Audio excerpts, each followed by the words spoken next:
Good morning, America, and welcome to our 2014 Town Hall debate. Will everyone please rise for the national anthem?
Thank you.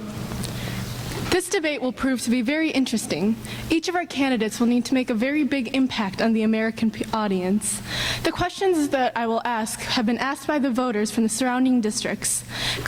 Candidates will oblige by keeping their responses short, and each candidate will receive a minute to a minute and a half to answer a given question. At the end, each candidate will receive 2 minutes for closing remarks. The audience in attendance has agreed to be considerate and attentive. Let me introduce our 2014 presidential candidates. Mr. Kirtan Patel from the Papa Party, Jakub Jarmula from the Juliet Party, Taya Fosa from the Foxtrot Party, and Mr. Zach Erickson from the Echo Party. We have a lot of people waiting to talk to you, so let's get started. Our first question goes to Ms. Fosa. This is from District 248F. Ms. Fosa, where will the money for free health care come from? This is from multiple citizens of District 248F. Thank you, District 248F. The reality is we pretty much have free health care. Here's how it works. Let's say someone doesn't have health insurance, gets in a car accident. An ambulance will still arrive and take them to the hospital. The hospital will still treat them, but the hospital will then be stuck with the giant bill that the person without health insurance can't pay. So they turn to the insurance companies, and the insurance companies now have to pay this bill. So they turn to their clients. Thereby, we all pay for the person who isn't insured in the first place. What we're proposing is health care coverage for everyone. When people pay their taxes, part of which goes towards their health care, this situation doesn't happen. Everyone pays their fair share, and it ends up being less. For instance, I've mentioned France in a past debate. They have the kind of health care we want, where it's everyone pays into the government and everyone has health care. And in that way, it's cheaper. Thank you. Do any of the other candidates have anything to add? Yes, I would like to add that to implement Ms. Fosa's health care plan, to force every citizen of the United States to have health care would cost about $1.32 trillion. So that goes back to the tax question. I don't have $1.32 trillion in my pocket, and I don't think the American government has that either. So I see the only solution as increasing taxes to enforce this. Moving on, this next question goes out to all 4 candidates.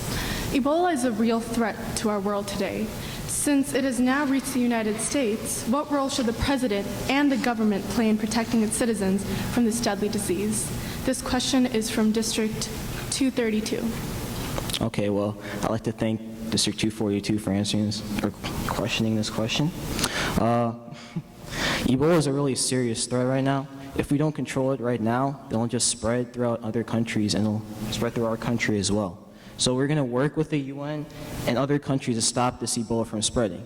And those who have Ebola right now, we're going to contain them, quarantine them, so they don't have contact with other citizens, because Ebola is spread through contact, spread through bodily fluids.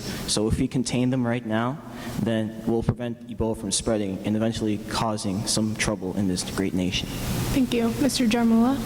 Yes, Ebola is a global epidemic. It's a global issue, and we have to, as a nation and as an international and with an international collaborative, come together to address the Ebola question. That being said, we cannot just see Ebola as a U.S. issue. We have to coordinate with other countries. We have to coordinate with the CDC. We have to coordinate with internal departments of health, as well as with states. Ebola treatment should be, in this case, because it's very extreme, be handled by the government only to protect the well-being of its citizens.